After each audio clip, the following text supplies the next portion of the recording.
There was an old man who sat on a bench every day. A young boy who lived nearby would often pass by the old man and wonder why he spent so much time alone. One day, the boy gathered up all of his courage and decided to approach the old man and ask him why he spent so much time on the bench. "Can I sit with you?" the boy asked. The old man looked up at him and replied, "Of course you can, my boy. Come, sit with me." The boy hesitated for a moment, but then he sat down next to the old man on the bench. The old man was very happy that someone finally decided to sit with him. He began to tell the boy the most amazing stories about his life, about his adventures and the things he had seen.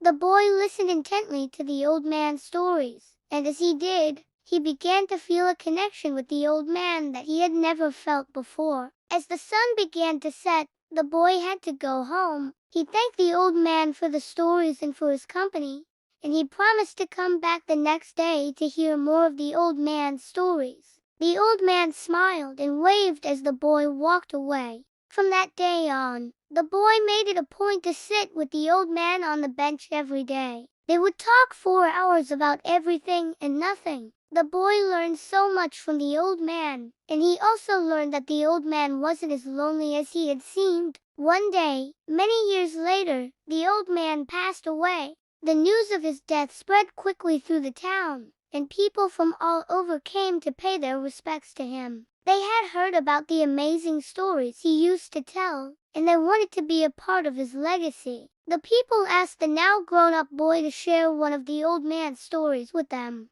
but he couldn't remember any of them. He thought back to all the stories the old man had told him, and they all seemed to have blended together into one big story. He couldn't remember any of them. The people were disappointed, but they understood. They knew that the stories weren't the important part. It was the connection that the old man had made with the boy that was the most amazing thing of all. The old man had taken a young boy who was full of questions about the world and had shown him the beauty and wonder of life. He had taught him that even in the darkest of times, there is always something to be grateful for. And most importantly, he had shown him the power of friendship and companionship. And so the boy continued to sit on the bench every day, sharing stories and making new friends. He never forgot the old man who had taught him the most important lessons in life.